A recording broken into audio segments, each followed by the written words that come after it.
Please like, comment, subscribe for new audiobooks every Monday, Wednesday, and Friday. Thank you for your support. The Curse of Yig by H.P. Lovecraft. For Zealia Bishop. In 1925, I went into Oklahoma looking for snake lore, and I came out with a fear of snakes that will last me the rest of my life. I admit it is foolish, since there are natural explanations for everything I saw and heard, but it masters me nonetheless. If the old story had been all there was to it, I would not have been so badly shaken. My work as an American Indian ethnologist has hardened me to all kinds of extravagant legendary, and I know that simple white people can beat the Redskins at their own game when it comes to fanciful inventions. But I can't forget what I saw with my own eyes at the insane asylum in Guthrie. I called it that asylum because a few of the oldest settlers told me I would find something important there. Neither Indians nor white men would discuss the snake god legends I had come to trace. The oil-born newcomers, of course, knew nothing of such matters, and the red men and old pioneers were plainly frightened when I spoke of them. Not more than 6 or 7 people mentioned the asylum, and those who did were careful to talk in whispers. But the whisperers said that Dr. McNeil could shew me a very terrible relic and tell me all I wanted to know. He could explain why Yig, the half-human father of serpents, is a shunned and feared object in central Oklahoma, and why old settlers shiver at the secret Indian orgies which make the autumn days and nights hideous with the ceaseless beating of tom-toms in lonely places. It was with the scent of a hound on the trail that I went to Guthrie, for I had spent many years collecting data on the evolution of serpent worship among the Indians. I had always felt, from well-defined undertones of legend and archaeology, that great Quetzalcoatl, benign snake god of the Mexicans, had had an older and darker prototype, and during recent months I had well-nigh proved it in a series of researches stretching from Guatemala to the Oklahoma plains. But everything was tantalizing and incomplete, for above the border the cult of the snake was hedged about by fear and furtiveness. Now it appeared that a new and copious source of data was about to dawn, and I sought the head of the asylum with an eagerness I did not try to cloak. Dr. McNeil was a small, clean-shaven man of somewhat advanced years, and I saw at once from his speech and manner that he was a scholar of no mean attainments in many branches outside his profession. Grave and doubtful when I first made known my errand, his face grew thoughtful as he carefully scanned my credentials and the letter of introduction which a kindly old ex-Indian agent had given me. "So you've been studying the Yig legend, eh?" he reflected sententiously. "I know that many of our Oklahoma ethnologists have tried to connect it with Quetzalcoatl, but I don't think any of them have traced the intermediate steps so well. You've done remarkable work for a man as young as you seem to be, and you certainly deserve all the data we can give. I don't suppose old Major Moore or any of the others told you what it is I have here. They don't like to talk about it, and neither do I. It is very tragic and very horrible, but that is all. I refuse to consider it anything supernatural. There's a story about it that I'll tell you after you see it, a devilish sad story, but one that I won't call magic. It merely shews the potency that belief has over some people. I'll admit there are times when I feel a shiver that's more than physical, but in daylight I set all that down to nerves. I'm not a young fellow anymore, alas. To come to the point, the thing I have is what you might call a victim of Yig's curse, a physically living victim. We don't let the bulk of the nurses see it, although most of them know it's here. There are just 2 steady old chaps whom I let feed it and clean out its quarters, used to be 3, but good old Stevens passed on a few years ago. I suppose I'll have to break in a new group pretty soon, for the thing doesn't seem to age or change much, and we old boys can't last forever. Maybe the ethics of the near future will let us give it a merciful release, but it's hard to tell. Did you see that single ground glass basement window over in the east wing when you came up the drive? That's where it is. I'll take you there myself now. You needn't make any comment. Just look through the movable panel in the door and thank God the light isn't any stronger. Then I'll tell you the story, or as much as I've been able to piece together. We walked downstairs very quietly and did not talk as we threaded the corridors of the seemingly deserted basement. Dr. McNeil unlocked a gray-painted steel door, but it was only a bulkhead leading to a further stretch of hallway. At length he paused before a door marked B116, opened a small observation panel which he could use only by standing on tiptoe, and pounded several times upon the painted metal, as if to arouse the occupant, whatever it might be. A faint stench came from the aperture as the doctor unclosed it, and I fancied his pounding elicited a kind of low, hissing response. Finally he motioned me to replace him at the peephole, and I did so with a causeless and increasing tremor.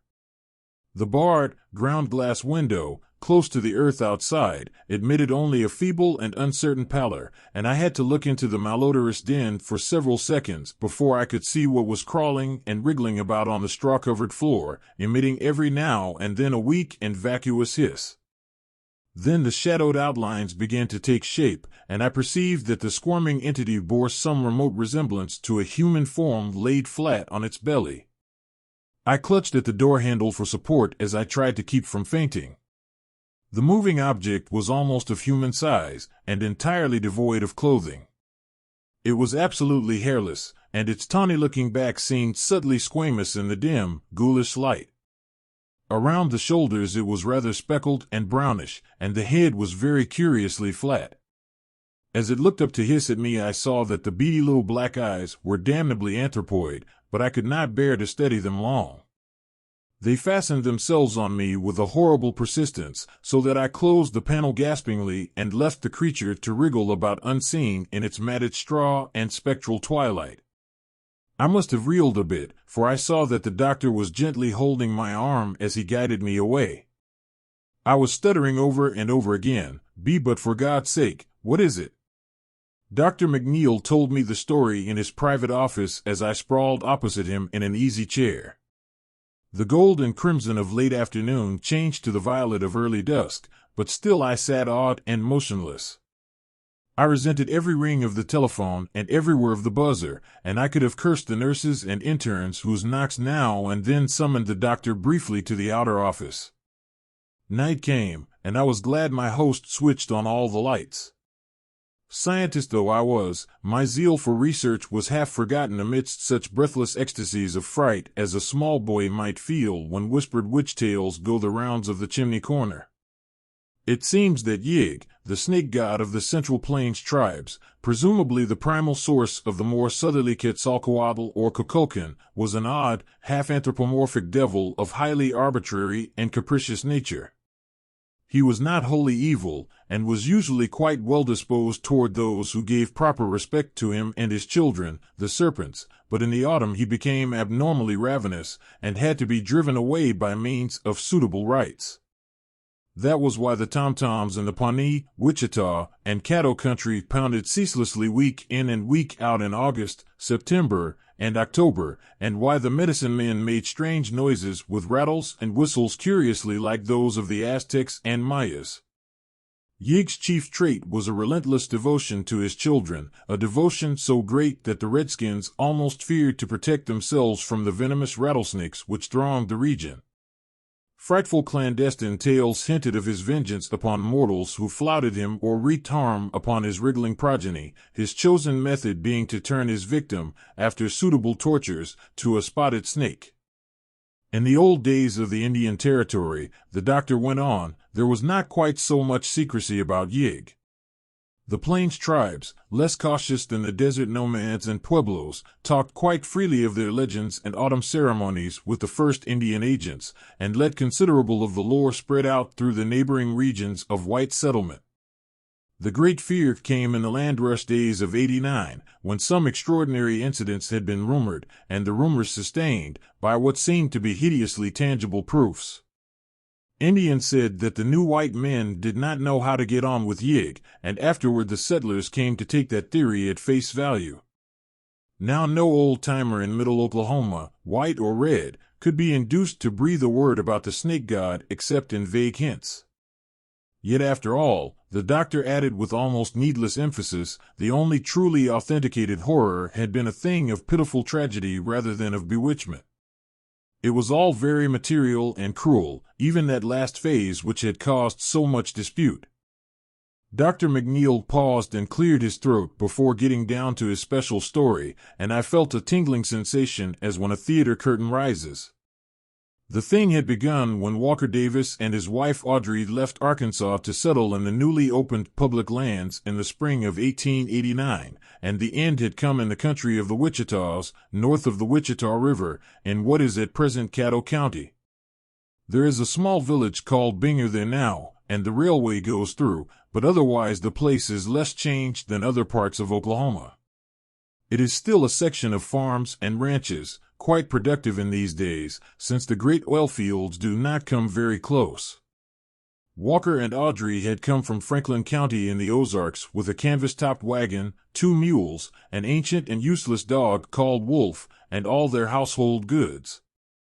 They were typical hill folk, youngish and perhaps a little more ambitious than most, and looked forward to a life of better returns for their hard work than they had had in Arkansas. Both were lean, raw-boned specimens, the man tall, sandy, and gray-eyed, and the woman short and rather dark, with a black straightness of hair suggesting a slight Indian admixture. In general, there was very little of distinction about them, and but for one thing their annals might not have differed from those of thousands of other pioneers who flocked into the new country at that time. That thing was Walker's almost epileptic fear of snakes, which some laid to prenatal causes, and some said came from a dark prophecy about his end with which an old Indian squaw had tried to scare him when he was small. Whatever the cause, the effect was marked indeed, for despite his strong general courage, the very mention of a snake would cause him to grow faint and pale, while the sight of even a tiny specimen would produce a shock sometimes bordering on a convulsion seizure. The Devises started out early in the year, in the hope of being on their new land for the spring plowing. Travel was slow, for the roads were bad in Arkansas, while in the territory there were great stretches of rolling hills and red, sandy barrens without any roads whatever.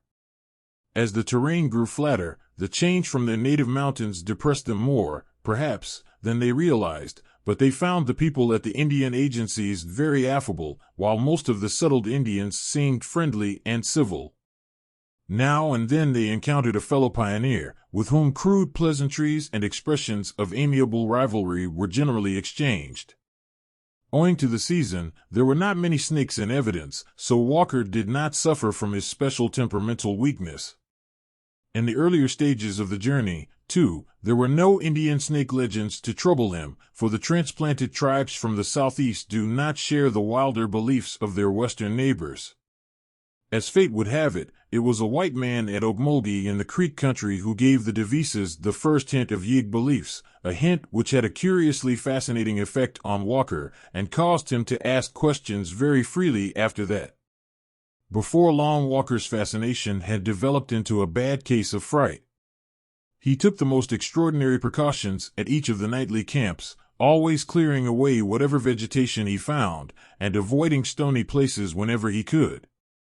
Every clump of stunted bushes and every cleft in the great, slab-like rocks seemed to him now to hide malevolent serpents, while every human figure not obviously part of a settlement or immigrant train seemed to him a potential snake god till nearness had proved the contrary. Fortunately, no troublesome encounters came at this stage to shake his nerves still further. As they approached the Kickapoo country, they found it harder and harder to avoid camping near rocks. Finally, it was no longer possible, and poor Walker was reduced to the puerile expedient of droning some of the rustic anti-snake charms he had learned in his boyhood. 2 or 3 times a snake was really glimpsed, and these sights did not help the sufferer in his efforts to preserve composure. On the 22nd evening of the journey, a savage wind made it imperative, for the sake of the mules, to camp in as sheltered a spot as possible, and Audrey persuaded her husband to take advantage of a cliff which rose uncommonly high above the dried bed of a former tributary of the Canadian River. He did not like the rocky cast of the place, but allowed himself to be overruled this once, leading the animals sullenly toward the protecting slope, which the nature of the ground would not allow the wagon to approach.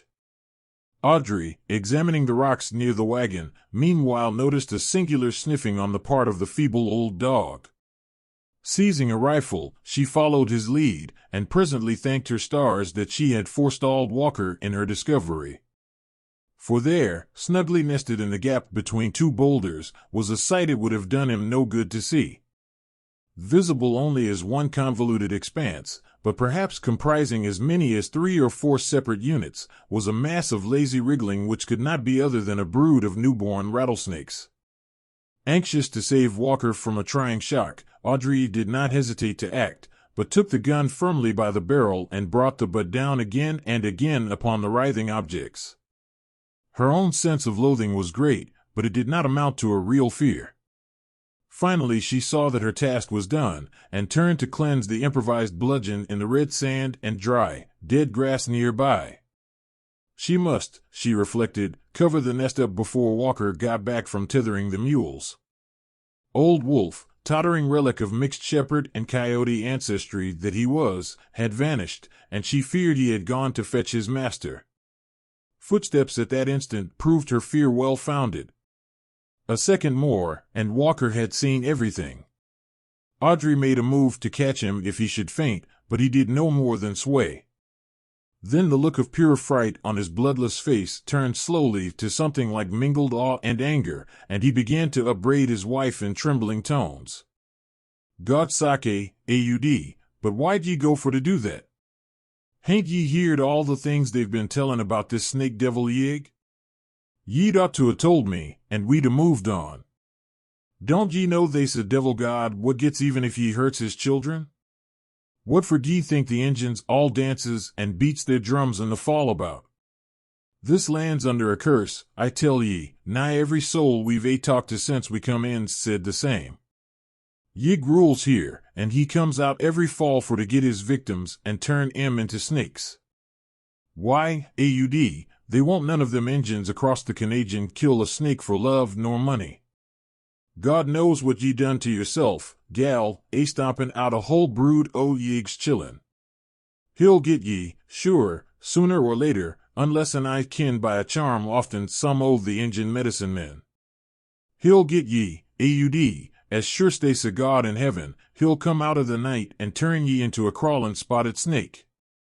All the rest of the journey Walker kept up the frightened reproofs and prophecies. They crossed the Canadian near Newcastle, and soon afterward met with the first of the Real Plains Indians they had seen, a party of blanketed Wichitas, whose leader talked freely under the spell of the whiskey offered him, and taught poor Walker a long-winded protective charm against Yig in exchange for a quart bottle of the same inspiring fluid. By the end of the week the chosen site in the Wichita country was reached, and the Devises made haste to trace their boundaries and perform the spring plowing before even beginning the construction of a cabin. The region was flat, drearily windy, and sparse of natural vegetation, but promised great fertility under cultivation.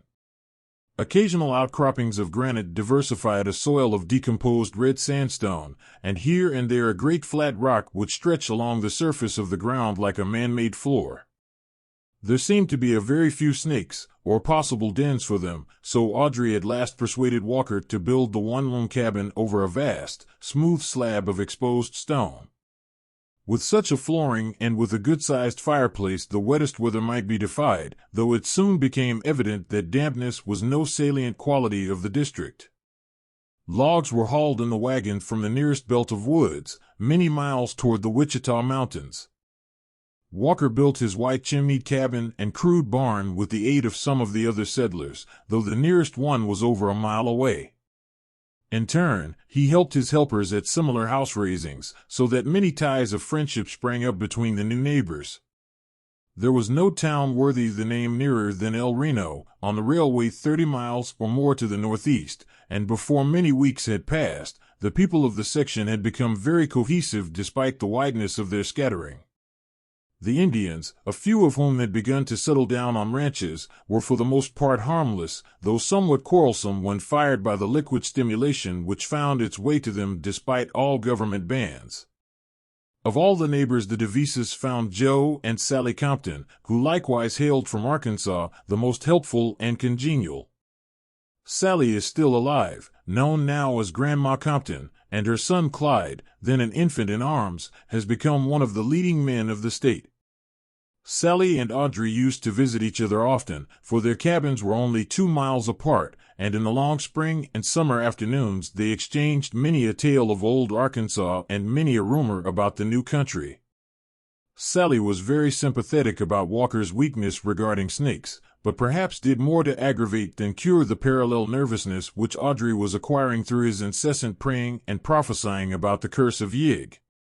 She was uncommonly full of gruesome snake stories, and produced a direfully strong impression with her acknowledged masterpiece, the tale of a man in Scott County who had been bitten by a whole horde of rattlers at once, and had swelled so monstrously from poison that his body had finally burst with a pop. Needless to say, Audrey did not repeat this anecdote to her husband, and she implored the Comptons to beware of starting it on the rounds of the countryside. It is to Joe's and Sally's credit that they heeded this plea with the utmost fidelity. Walker did his corn planting early, and in midsummer improved his time by harvesting a fair crop of the native grass of the region. With the help of Joe Compton he dug a well which gave a moderate supply of very good water, though he planned to sink an artesian later on. He did not run into many serious snake scares, and made his land as inhospitable as possible for wriggling visitors. Every now and then he rode over to the cluster of thatched, conical huts which formed the main village of the Wichitas, and talked long with the old men and shamans about the snake god and how to nullify his wrath. Charms were always ready in exchange for whiskey, but much of the information he got was far from reassuring. Yig was a great god. He was bad medicine. He did not forget things. In the autumn his children were hungry and wild, and Yig was hungry and wild, too. All the tribes made medicine against Yig when the corn harvest came. They gave him some corn, and danced in proper regalia to the sound of whistle, rattle, and drum. They kept the drums pounding to drive Yig away, and called down the aid of Tirawa, whose children men are, even as the snakes are Yig's children. It was bad that the squaw of Davis killed the children of Yig. Let Davis say the charms many times when the corn harvest comes. Yig is Yig. Yig is a great god. By the time the corn harvest did come, Walker had succeeded in getting his wife into a deplorably jumpy state. His prayers and borrowed incantations came to be a nuisance, and when the autumn rites of the Indians began, there was always a distant wind-borne pounding of tom-toms to lend an added background of the sinister. It was maddening to have the muffled clatter always stealing over the wide red plains. Why would it never stop? Day and night, week on week, it was always going in exhaustless relays, as persistently as the red dusty winds that carried it. Audrey loathed it more than her husband did, for he saw in it a compensating element of protection. It was with this sense of a mighty, intangible bulwark against evil that he got in his corn crop and prepared cabin and stable for the coming winter. The autumn was abnormally warm, and except for their primitive cookery the Devises found scant use for the stone fireplace Walker had built with such care. Something in the unnaturalness of the hot dust clouds preyed on the nerves of all the settlers, but most of all on Audrey's and Walker's.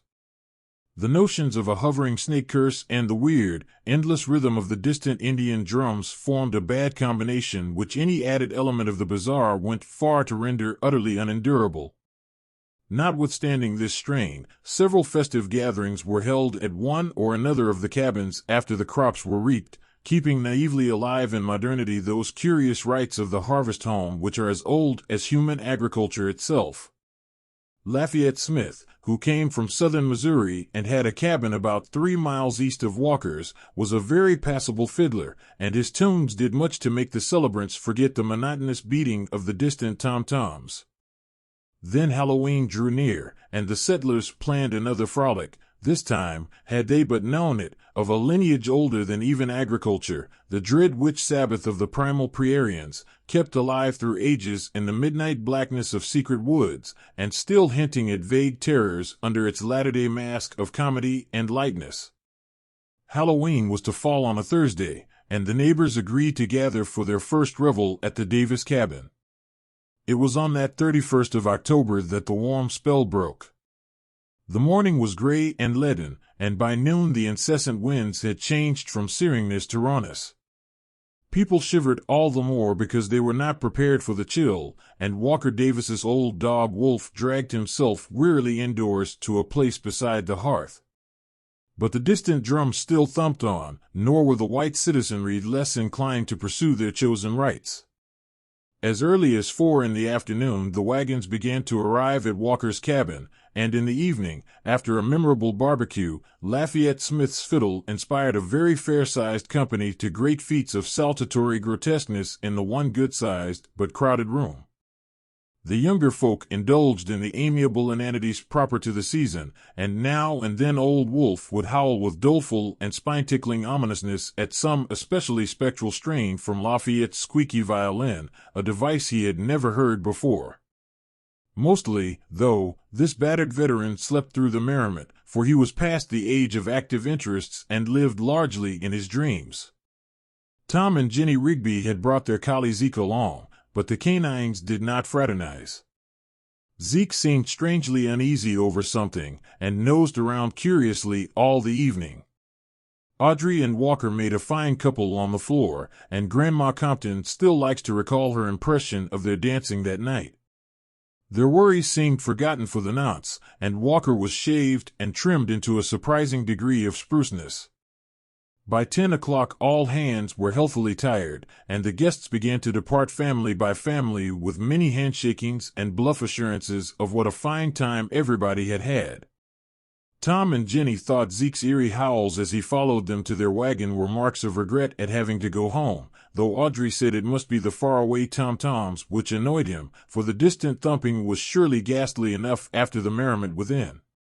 The night was bitterly cold, and for the first time Walker put a great log in the fireplace and banked it with ashes to keep it smoldering till morning.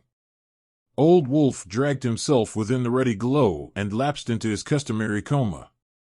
Audrey and Walker, too tired to think of charms or curses, tumbled into the rough pine bed and were asleep before the cheap alarm clock on the mantel had ticked out 3 minutes.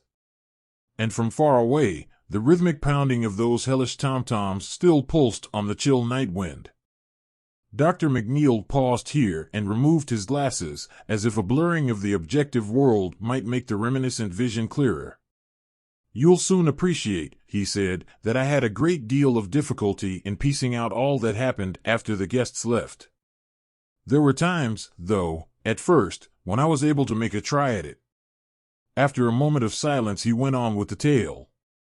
Audrey had terrible dreams of Yig, who appeared to her in the guise of Satan as depicted in cheap engravings she had seen.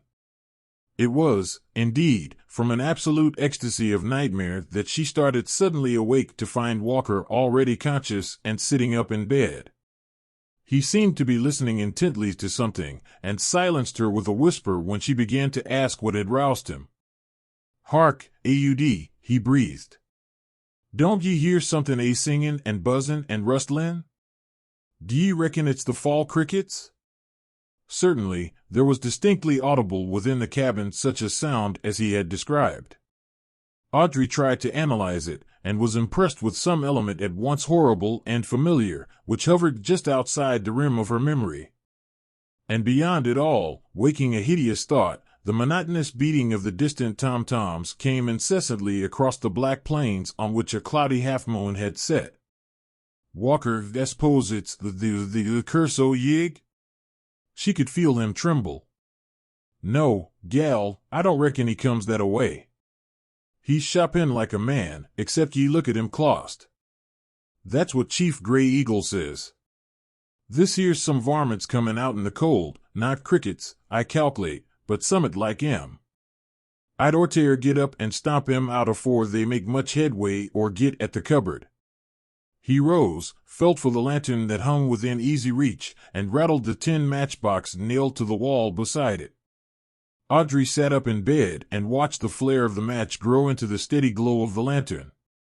Then, as their eyes began to take in the whole of the room, the crude rafters shook with the frenzy of their simultaneous shriek. For the flat, rocky floor, revealed in the newborn illumination, was one seething, brown-speckled mass of wriggling rattlesnakes, slithering toward the fire, and even now turning their loathsome heads to menace the fright-blasted lantern-bearer. It was only for an instant that Audrey saw the things. The reptiles were of every size, of uncountable numbers, and apparently of several varieties, and even as she looked, 2 or 3 of them reared their heads as if to strike at Walker. She did not faint. It was Walker's crash to the floor that extinguished the lantern and plunged her into blackness. He had not screamed a second time. Fright had paralyzed him, and he fell as if shot by a silent arrow from no mortal's bow. To Audrey the entire world seemed to whirl about fantastically, mingling with the nightmare from which she had started. Voluntary motion of any sort was impossible, for will and the sense of reality had left her. She fell back inertly on her pillow, hoping that she would wake soon. No actual sense of what had happened penetrated her mind for some time.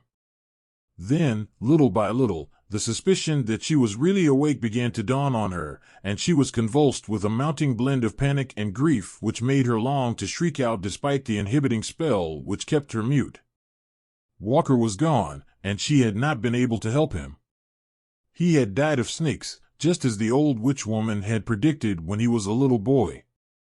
Poor Wolf had not been able to help either. Probably he had not even awaked from his senile stupor. And now the crawling things must be coming for her, writhing closer and closer every moment in the dark, perhaps even now twining slipperily about the bedposts and oozing up over the coarse woolen blankets. Unconsciously she crept under the clothes and trembled. It must be the curse of Yig. He had sent his monstrous children on All Hallows Night, and they had taken Walker first. Why was that? Wasn't he innocent enough? Why not come straight for her? Hadn't she killed those little rattlers alone? Then she thought of the curse's form as told by the Indians. She wouldn't be killed, just turned to a spotted snake. Ugh! So she would be like those things she had glimpsed on the floor, those things which Yig had sent to get her and enroll her among their number. She tried to mumble a charm that Walker had taught her, but found she could not utter a single sound.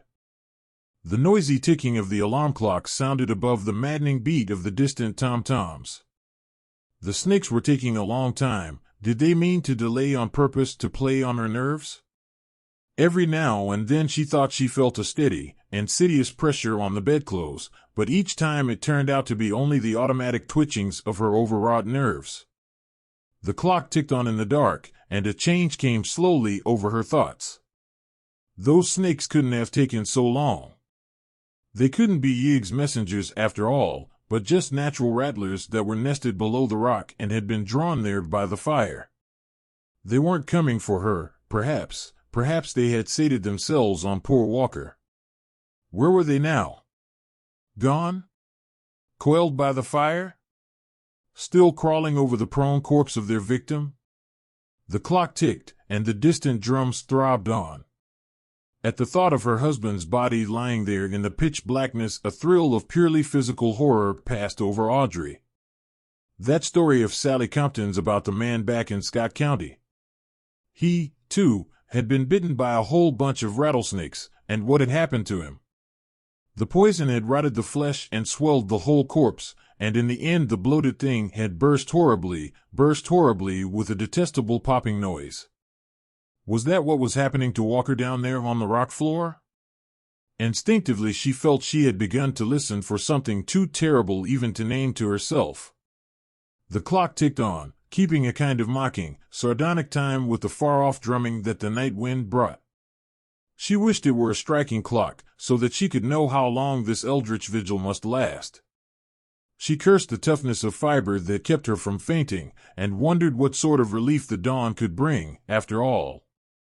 Probably neighbors would pass, no doubt somebody would call. Would they find her still sane? Was she still sane now? Morbidly listening, Audrey all at once became aware of something which she had to verify with every effort of her will before she could believe it, and which, once verified, she did not know whether to welcome or dread. The distant beating of the Indian tom-toms had ceased. They had always maddened her, but had not Walker regarded them as a bulwark against nameless evil from outside the universe? What were some of those things he had repeated to her in whispers after talking with Gray Eagle and the Wichita medicine men? She did not relish this new and sudden silence, after all. There was something sinister about it. The loud ticking clock seemed abnormal in its new loneliness. Capable at last of conscious motion, she shook the covers from her face and looked into the darkness toward the window. It must have cleared after the moon set, for she saw the square aperture distinctly against the background of stars. Then without warning came that shocking, unutterable sound, ugh, that dull, putrid pop of cleft skin and escaping poison in the dark. God, Sally's story, that obscene stench, and this gnawing, clawing silence. It was too much. The bonds of muteness snapped, and the black night waxed reverberant with Audrey's screams of stark, unbridled frenzy. Consciousness did not pass away with the shock. How merciful if only it had. Amidst the echoes of her shrieking, Audrey still saw the star-sprinkled square of window ahead, and heard the doom-boding ticking of that frightful clock. Did she hear another sound? Was that square window still a perfect square? She was in no condition to weigh the evidence of her senses or distinguish between fact and hallucination. No, that window was not a perfect square. Something had encroached on the lower edge. Nor was the ticking of the clock the only sound in the room. There was, beyond dispute, a heavy breathing, neither her own nor poor Wolf's. Wolf slept very silently, and his wakeful wheezing was unmistakable. Then Audrey saw against the stars the black, demoniac silhouette of something anthropoid, the undulant bulk of a gigantic head and shoulders fumbling slowly toward her. Yaya! Yaya! Go away! Go away! Go away, snake devil! Go away, Yig! I didn't mean to kill M, I was feared he'd be scared of M. Don't, Yig, don't! I didn't go for to hurt your chillin', don't come nigh me, don't change me into no spotted snake. But the half-formless head and shoulders only lurched onward toward the bed, very silently. Everything snapped at once inside Audrey's head, and in a second she had turned from a cowering child to a raging madwoman.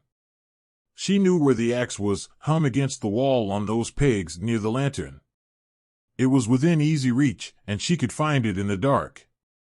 Before she was conscious of anything further, it was in her hands, and she was creeping toward the foot of the bed, toward the monstrous head and shoulders that every moment groped their way nearer. Had there been any light, the look on her face would not have been pleasant to see. Take that, you! And that, and that, and that! She was laughing shrilly now, and her cackles mounted higher as she saw that the starlight beyond the window was yielding to the dim prophetic pallor of coming dawn. Dr. McNeil wiped the perspiration from his forehead and put on his glasses again. I waited for him to resume, and as he kept silent I spoke softly. She lived? She was found? Was it ever explained? The doctor cleared his throat. Yes, she lived, in a way. And it was explained.